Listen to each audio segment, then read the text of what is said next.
Hi students, आज का हमारा लेक्चर है बीओपी पार्ट 2। पार्ट 1 में हमने पढ़ा था व्हाट इज बीओपी, बीओपी में क्या क्या ट्रांजैक्शन आती है, उनको कैसे दो अकाउंट्स में डिवाइड किया गया है, current account and capital account. BOT क्या होता है उसके एक नैरो टर्म। आज का हमारा जो लेक्चर है उसमें हमने 3 टॉपिक्स कवर करने हैं। Number 1 is official reserve account, उसके बाद हम इक्विलिब्रियम एंड डिसइक्विलिब्रियम पढ़ेंगे and next we will do autonomous and accommodating item. So let's start the class. तो बीओपी आपका जो है इसमें official reserve account capital account का ही पार्ट होता है। Official reserve account,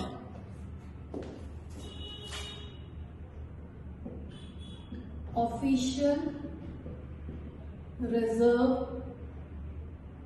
account. Official reserve account RBI का अकाउंट होता है फॉरेन एक्सचेंज का। आरबीआई क्या है, आपने बैंकिंग चैप्टर में पढ़ा है। RBI is custodian of nation foreign exchange reserve, और सारी फॉरेन एक्सचेंज ट्रांजैक्शन जो है रूट होती है आरबीआई के थ्रू। जो भी देश में फॉरेन एक्सचेंज आ रही है, यहां से पेमेंट बाहर जा रही है, everything, each and every transaction is routed through RBI. तो आरबीआई है custodian of foreign exchange reserve and all foreign exchange transaction are routed through RBI. अब इसको अगर आप एक सेपरेट अकाउंट देखते हैं तो आप जब यहां देखेंगे कि जब हमारा बैलेंस ऑफ पेमेंट सरप्लस होता है, सरप्लस क्या सिचुएशन है, when exports are greater than import. Say for export हमारे 100 है, इंपोर्ट 80 है, तो हमारा बैलेंस कितना आ जाएगा 20 पॉजिटिव, मतलब हमारे पास 20 फॉरेन एक्सचेंज बच गई। अब ये बची हुई फॉरेन एक्सचेंज को क्या किया जाएगा, ऑफिशियल रिजर्व अकाउंट में हम रख देंगे। जब इस ऑफिशियल रिजर्व अकाउंट में ये आएगी तो इससे ऑफिशियल रिजर्व अकाउंट में क्या आएगा, increase in official reserve account. पर बीओपी से तो ये ट्रांजैक्शन बाहर को जा रही है ना, तो जो भी ट्रांजैक्शन जो होती है फॉरेन एक्सचेंज की, उसमें जितनी भी पॉजिटिव आइटम है, मतलब जिसका भी इनफ्लो होगा, एडिशन होगा, उसको हम बोलते हैं क्रेडिट आइटम, जिसको हम पॉजिटिव साइन से डिनोट करते हैं। और जो भी आउटफ्लो है, जो भी पैसा बाहर जा रहा है, उसको हम नेगेटिव साइन से डिनोट करते हैं और इसको बोलते हैं डेबिट आइटम। तो बीओपी में ये जो +20 था, इसको हमने ऑफिशियल रिजर्व में दे दिया, तो इसको आप किससे शो करेंगे, it is a negative item in BOP. Negative क्योंकि ये पैसा -20 होके बाहर आ जाएगा, ताकि हमारा बीओपी क्या हो जाए, बैलेंस हो जाए। ऐसे ही अगर आपका बीओपी डेफिशिएंट है, डेफिशिएंट का मतलब है when import are greater than export, और जब आपके इंपोर्ट ग्रेटर है एक्सपोर्ट से for import are 100, export are 80, तो अब आपका जो है ये आ जाएगा -20, मतलब बीओपी इज डेफिशिएंट। तो ये -20 आ गया, जिसकी वजह से हम कहते हैं बीओपी हमारा डेफिशिएंट है। अब ये जो डेफिशिएंसी है, हमने तो इंपोर्ट कर लिए कितने के, 100 के, एक्सपोर्ट हमारा कितना है 80, तो 80 तो काउंटर हो जाएगा, 20 जो बचा है वो पैसा हम कहां से लेंगे, वो हम लेंगे ऑफिशियल रिजर्व से, तो पैसा बीओपी की तरफ आएगा। तो ये जो -20 इधर से पैसा आएगा, इससे इधर ऑफिशियल रिजर्व में क्या आ जाएगा, डिक्रीज इन ऑफिशियल रिजर्व। और क्योंकि पैसा इधर आया है, it will be treated as a positive item in BOP, क्योंकि इससे क्या हो रहा है, inflow of foreign exchange towards BOP, और इधर क्या हो रहा है, आउटफ्लो। ठीक है जी। तो official reserve account, RBI is the custodian of foreign exchange reserve, all foreign exchange transaction are routed through RBI.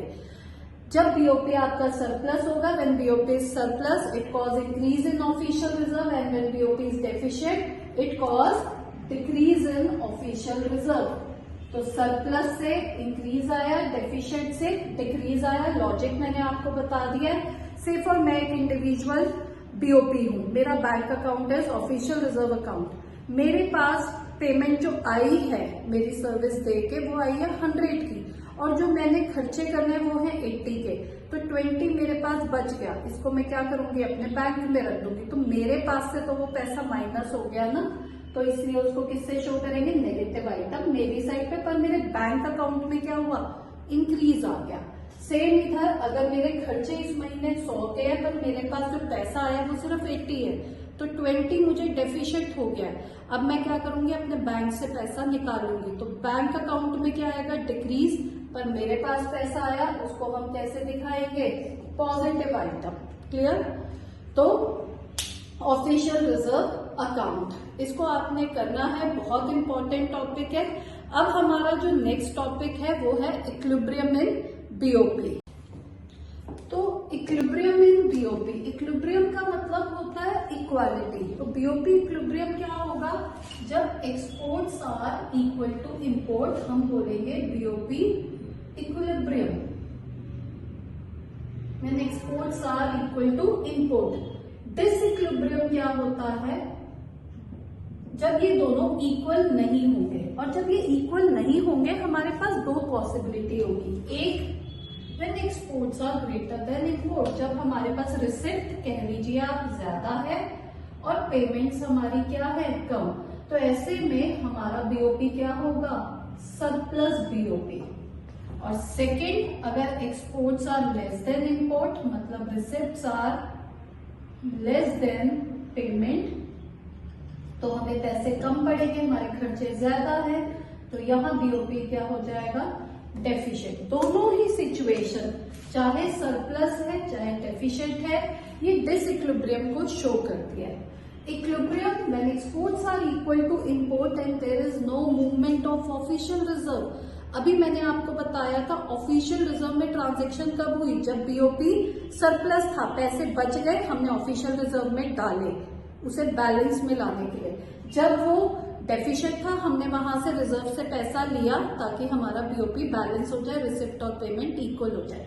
पर जब ये दोनों इक्वल है, there will be no movement in official reserve account. क्यों? क्योंकि ऑलरेडी बैलेंस है, हमें कोई भी बैलेंसिंग फिगर ऑफिशियल रिजर्व से ना तो निकालनी है ना उसमें डिपॉजिट करनी है। तो इक्विलिब्रियम जब दोनों इक्वल है and there is no movement of official reserve, and disequilibrium it may be surplus or deficit, surplus when exports are greater than import, यहाँ भी ऑफिशियल रिजर्व की मूवमेंट होगी, and when exports are less than import, deficient के case में भी होगी। Deficient में आप ऑफिशियल रिजर्व से पैसा लेंगे और सरप्लस में उसमें डिपॉजिट कर देंगे। अब हमारा थर्ड टॉपिक है ऑटोनोमस एंड अकोमोडेटिंग आइटम। तो ऑटोनोमस एंड अकोमोडेटिंग आइटम्स का डिफरेंस आपको पूछा जाता है, यहाँ से आपके 1 मार्कर आ जाते हैं कि व्हाट आर ऑटोनोमस, या उसके ऊपर इंडिपेंडेंट आइटम, डिपेंडेंट आइटम, ये क्या होता है। ऑटोनोमस के लिए सबसे पहले हम एक न्यूमेरिकल एग्जांपल से समझते हैं इसे। क्रेडिट जो कि आपकी पॉजिटिव आइटम्स होती है बीओपी की, डेबिट जो कि आपकी नेगेटिव ट्रांजेक्शन होती है बीओपी की। क्रेडिट आपका जो पैसा जो फॉरेन एक्सचेंज देश के अंदर आ रहा है, इनफ्लो को रिफ्लेक्ट करता है, और डेबिट आउटफ्लो को करता है। ठीक है जी, आप इसे कनेक्ट कर सकते हैं, सी से क्रेडिट, सी से comes in and debit goes out.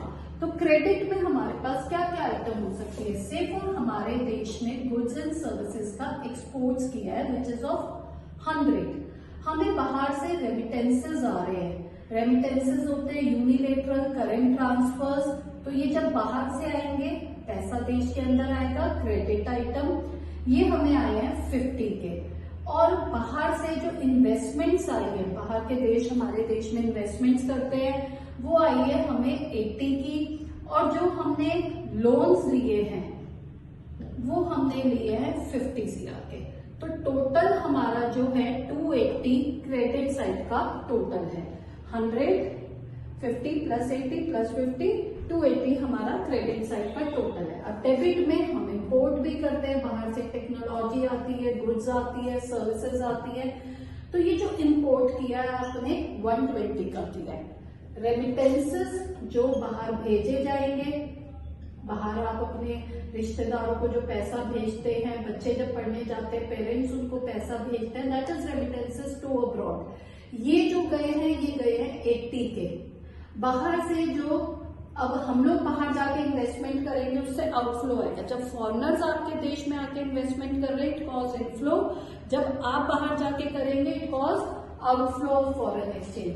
तो investment in rest of the world. ये हुई है आपकी 20 की।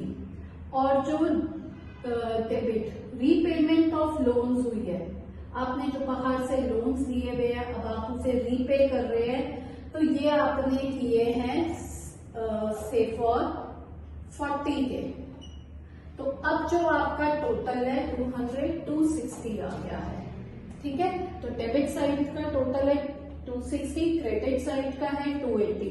तो जब आप क्रेडिट माइनस डेबिट करेंगे, इसका बैलेंस देखेंगे, तो वो कितना आया आपका, क्रेडिट ज्यादा +20, तो आपका बीओपी क्या आ गया है, सरप्लस। तो on the basis of this numerical example हमने देखा कि हमारी रिसिप्ट जो है वो आ रही है 280 की, और जो पेमेंट है वो सिर्फ 260 की है, तो 20 हमारे पास है सरप्लस। अब ऑफिशियल रिजर्व में मैंने आपको बताया था ये डिसइक्विलिब्रियम जो है इसको सेटल किया जाएगा ऑफिशियल रिजर्व से।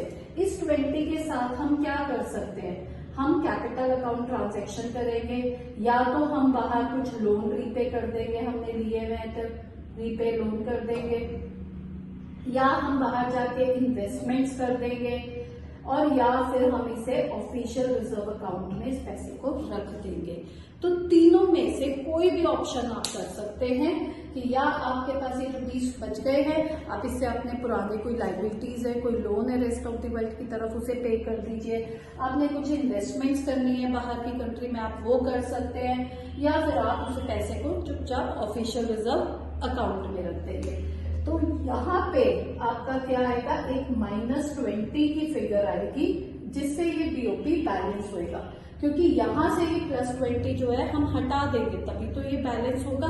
तो हमें क्या चाहिए, एक -20 का एक और फिगर यहाँ चाहिए, जिससे ये भी 280 हो जाए, वो भी 280 हो जाए, टोटल यहाँ भी 280 आ जाएगा, यहाँ भी 280 आ जाएगा, और बीओपी हमारा क्या हो जाएगा, बैलेंस हो जाएगा।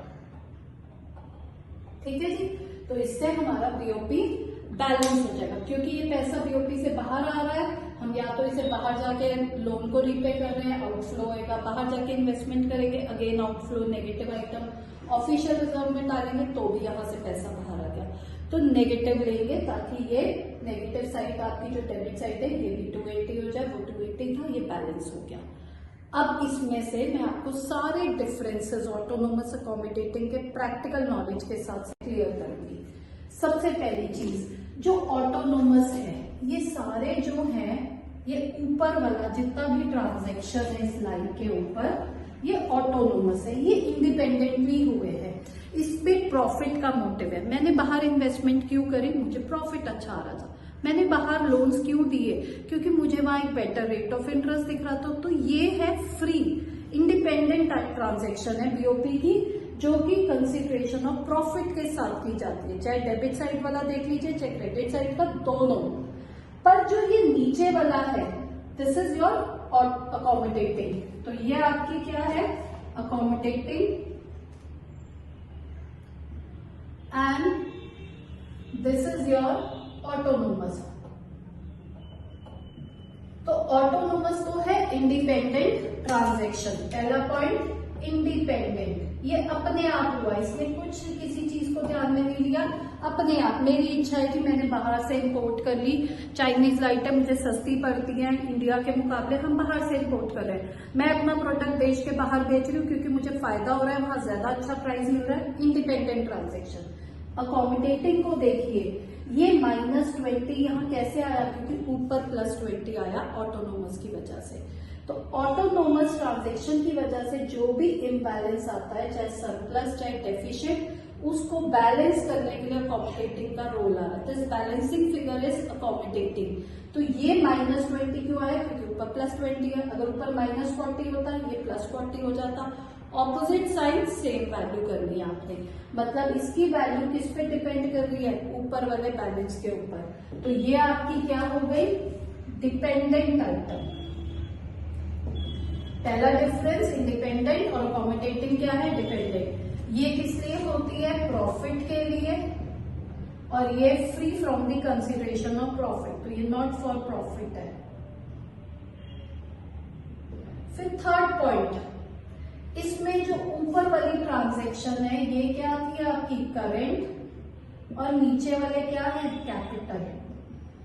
तो it involve both current and capital transaction. But अगर आप अकोमोडेटिंग में देखेंगे, लोन्स, इन्वेस्टमेंट, ऑफिशियल रिजर्व, ये तीनों किस नेचर के हैं, कैपिटल। ठीक है जी। तो अकोमोडेटिंग सिर्फ कैपिटल नेचर का होगा, ऑटोनोमस करेंट भी हो सकता है, कैपिटल भी हो सकता है। अब एक बहुत इजी डिफरेंस, पहले देश की फ्री ट्रांजैक्शन जो अपने आप हुई है with the consideration of profit, उनको लिखा जाता है। उसमें जो भी बैलेंस इम्बैलेंस आया है, चाहे वो सरप्लस का चाहे डेफिशिएंट का, उसके बाद रोल आता है अकोमोडेटिंग का। ये +20 था हमारा, यहाँ -20 हो गया अकोमोडेटिंग। अगर ऊपर -50 होता, नीचे +50, तो नीचे वाले अकोमोडेटिंग की वैल्यू ऊपर वाले पे डिपेंड कर रही थी। तो इसको पहले आप लिखते हो जो अपने आप हुआ, इसको बाद में लिखते हो, इसलिए इसको बोला जाता है अबव द लाइन और इसको बोला जाता है बिलो द लाइन ट्रांजैक्शन। तो नाम के पीछे पूरा मतलब है। पहले आप इंडिपेंडेंट को लिखते हैं, तो ये अबव द लाइन है और ये बिलो द लाइन है। अब बीओपी में जितना भी इम्बैलेंस आया है, अब आप इजीली बता सकते हैं वो किसकी वजह से आया है, ऑटोनोमस की वजह से। इसकी वजह से ये +20 सरप्लस होएगा या -40 डेफिशिएंट होएगा या बैलेंस भी कर सकता है। मतलब जो भी इम्बैलेंस आ रहा है वो ऊपर वाले ट्रांजैक्शन की वजह से है। तो these are the cause of BOP imbalance. और नीचे वाले अकोमोडेटिंग ने क्या किया, -20 करके इसे बैलेंस किया। तो जो आपका ऑटोनोमस है, these are the cause of BOP imbalance.